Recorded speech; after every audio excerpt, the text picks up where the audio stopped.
ಆಸ್ತಿಕ ಸಜ್ಜನರೇ ಇದು ಕ್ಷೇಮ ಮಾರ್ಗ. ಬ್ರಾಹ್ಮಣರ ದೇಹದಲ್ಲಿ ದೇವತೆಗಳು ಪಿತೃಗಳು ಇರುತ್ತಾರೆ. ಭಾದ್ರಪದ ಶುಕ್ಲ ಪಕ್ಷವು ದೇವತೆಗಳಿಗಾಗಿ ಮೀಸಲಾದರೆ ಕೃಷ್ಣ ಪಕ್ಷವು ಪಿತೃಗಳಿಗಾಗಿ ಮೀಸಲು. ಆದ್ದರಿಂದ ಭಾದ್ರಪದ ಮಾಸವು ಬ್ರಾಹ್ಮಣ ದೇಹವಿದ್ದಂತೆ. ಭಾದ್ರಪದ ಶುಕ್ಲ ತೃತೀಯಾದಂದು ಸ್ತ್ರೀಯರಿಂದ ಮಾಡಲ್ಪಡುವ ಸ್ವರ್ಣಗೌರಿ ವ್ರತಕ್ಕೆ ಮೀಸಲು. ಆ ದಿನ ಬೆಳಿಗ್ಗೆ ಸ್ನಾನ ಮಾಡಿ ಸಂಕಲ್ಪ ಮಾಡಿ ಪಾರ್ವತಿ ಪರಮೇಶ್ವರರನ್ನು ಷೋಡಶೋಪಚಾರಗಳಿಂದ ಪೂಜಿಸಬೇಕು. 16 ದಂಪತಿಗಳಿಗೆ ಬಾಗಿನವನ್ನು ಕೊಡಬೇಕು. ಉತ್ತಮ ಆಚಾರ ವಿಚಾರವಂತನಾದ ಬ್ರಾಹ್ಮಣನಿಗೆ ವಾಯನ ದಾನವನ್ನು ಕೊಡಬೇಕು. ಅಕ್ಕಿ ಹಿಟ್ಟಿನಿಂದ ಮಾಡಿದ ಪಕ್ವಾನ್ನಗಳನ್ನು 16 ಬ್ರಾಹ್ಮಣ ದಂಪತಿಗಳಿಗೆ ಕೊಡುವುದರಿಂದ ಸಕಲ ಸೌಭಾಗ್ಯಗಳು ಸ್ವರ್ಣಗೌರಿಯನ್ನು ಪೂಜಿಸಿದವರ ಪಾಲಾಗುತ್ತವೆ. ಈ ವ್ರತವನ್ನು ಆಚರಿಸಿ ಉದ್ಯಾಪನೆ ಮಾಡುವ ಬಗೆಗೆ ಶ್ರೀಕೃಷ್ಣನೇ ಧರ್ಮರಾಯನಿಗೆ ಹೇಳಿರುತ್ತಾನೆ. ಈಶ್ವರ ಮತ್ತು ಸನತ್ ಕುಮಾರನ ಸಂವಾದದಲ್ಲಿ ಸನತ್ ಕುಮಾರನು ಈಶ್ವರನಿಗೆ ಪ್ರಶ್ನಿಸಿ ಈ ವ್ರತವು ಯಾರಿಂದ ಆಚರಿಸಲ್ಪಟ್ಟಿತು ಅಂತ ಕೇಳಿದಾಗ ಹಿಂದೆ ಸರಸ್ವತಿ ನದಿಯ ದಡದಲ್ಲಿ ಸುವಿಲಾ ಎಂಬ ಪಟ್ಟಣವಿದ್ದಿತು. ಆ ಸುವಿಲಾ ಪಟ್ಟಣದಲ್ಲಿ ಅತ್ಯಂತ ಶ್ರೀಮಂತನಾದ ಚಂದ್ರಪ್ರಭನೆಂಬ ರಾಜನಿದ್ದನು. ಆತನಿಗೆ 2 ಹೆಂಡಂದಿರು, ಮಹಾದೇವಿ ಮತ್ತು ವಿಶಾಲ ಅಂತ. ದೊಡ್ಡವಳಾದ ಮಹಾದೇವಿಯೇ ರಾಜನಿಗೆ ಹೆಚ್ಚು ಪ್ರಿಯಳಾಗಿದ್ದಳು.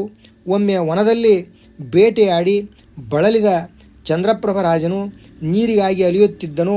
ಒಂದು ಸುಂದರವಾದ ಶುದ್ಧವಾದ ಸರೋವರದ ದಡದಲ್ಲಿ ಪೂಜೆಯಲ್ಲಿ ತೊಡಗಿರುವ ಅಪ್ಸರೆಯರನ್ನು ಕಂಡನು.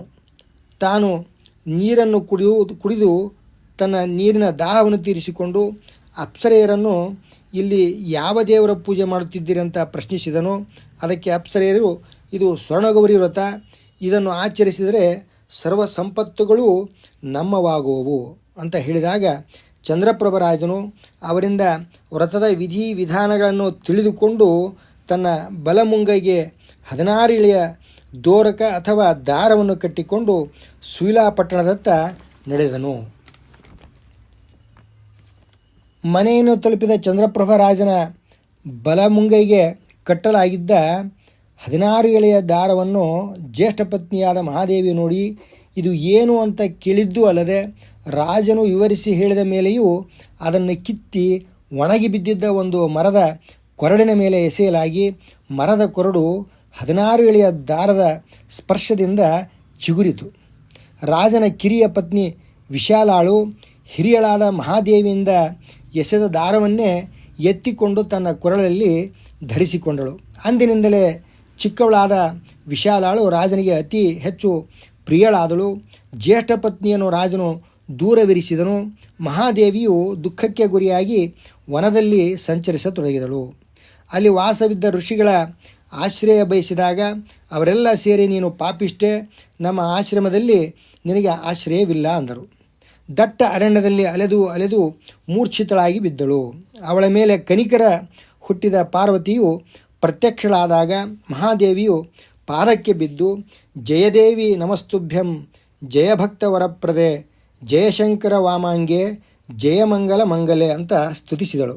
ಇದರಿಂದ ಪ್ರಸನ್ನಳಾದಂಥ ಪಾರ್ವತಿಯು ಸಲಹೆಯನ್ನು ಕೊಟ್ಟು ಸ್ವರ್ಣಗೌರಿ ವ್ರತವನ್ನು ಆಚರಿಸಲಿಕ್ಕೆ ಹೇಳಿದಾಗ ಅದರಂತೆ ಸ್ವರ್ಣಗೌರಿ ವ್ರತವನ್ನು ಮಹಾದೇವಿಯು ಶ್ರದ್ಧೆಯಿಂದ ಆಚರಿಸಿದಳು. ಅದರ ಫಲದಿಂದ ಚಂದ್ರಪ್ರಭ ರಾಜನು ತನ್ನ ಜ್ಯೇಷ್ಠ ಪತ್ನಿಯಾದಂಥ ಮಹಾದೇವಿಯನ್ನು ಮತ್ತೆ ಪ್ರೀತಿಯಿಂದ ಆದರಿಸತೊಡಗಿದನು. ತನ್ನ 2 ಪತ್ನಿಯರನ್ನು ಸಮನಾಗಿ ಪ್ರೀತಿಸಿ ಸರ್ವಸಂಪತ್ತಿನಿಂದ ರಾಜ್ಯವನ್ನಾಳಿ ಪತ್ನಿಯರ ಸಮೇತನಾಗಿ ಉತ್ತಮ ಲೋಕಕ್ಕೆ ಹೋದನು ಅಂತ ಈಶ್ವರನು ಸನತ್ ಕುಮಾರನಿಗೆ ಹೇಳಿದನು. ಕ್ಷಣ ಕ್ಷಣಕ್ಕೆ ಅಭಿವೃದ್ಧಿ ಹೊಂದುತ್ತಿರುವ ನಮ್ಮ ದೇಶದಲ್ಲಿ ಅಶಾಶ್ವತವಾದ ವಿಭಿನ್ನ ವಿಚಾರಗಳು ತಲೆಯಲ್ಲಿ ಒಡಮೂಡಿ ಸನಾತನ ಆಚರಣೆಯಲ್ಲಿ ಅಸಡ್ಡ ಭಾವ ಹೊಂದಲಿಕ್ಕೆ ಕಾರಣವಾಗಿ ಮದುವೆಗಳು ಮುರಿದು ಬೀಳುತ್ತಿವೆ. ದಂಪತಿಗಳಲ್ಲಿ ಸಾಮರಸ್ಯವೇ ಇಲ್ಲದಂತಾಗಿದೆ.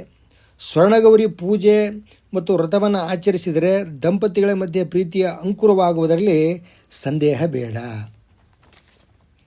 ಭಾದ್ರಪದ ಶುಕ್ಲ ತೃತೀಯಾದಂದು ಪೂಜಿತವಾದಂಥ ಸ್ವರ್ಣಗೌರಿ ಪೀಠದ ಮೇಲೆಯೇ ಮರುದಿವಸ ಭಾದ್ರಪದ ಶುಕ್ಲ ಚತುರ್ಥಿಯ ಗಣೇಶನನ್ನು ಕೂಡಿಸಿ ಪೂಜಿಸುವ ಪದ್ಧತಿ ಹಲವೆಡೆ ಜಾರಿಯಲ್ಲಿದೆ. ಆದ್ದರಿಂದಲೇ ಇದಕ್ಕೆ ಗೌರಿ ಗಣೇಶನ ಹಬ್ಬ ಅಂತ ಅನ್ನಲಾಗುತ್ತದೆ. 16 ವರ್ಷ, 8 ವರ್ಷ, 4 ವರ್ಷ ಅಥವಾ 1 ವರ್ಷವಾದರೂ ಪೂಜೆಯನ್ನು ನೆರವೇರಿಸಿ ತಡ ಮಾಡದೆ ಸ್ವರ್ಣಗೌರಿ ವ್ರತೋದ್ಯಾಪನೆಯನ್ನು ಬಲ್ಲ ಬ್ರಾಹ್ಮಣರಿಂದ ಮಾಡಿಸಿ ಸರ್ವ ಸಂಪತ್ತುಗಳನ್ನು ಹೊಂದಿರಿ, ಕ್ಷೇಮವಾಗಿರಿ ಅಂತ ಹಾರೈಸುತ್ತೇನೆ. ಶ್ರೀಕೃಷ್ಣಾರ್ಪಣ ವಸ್ತು.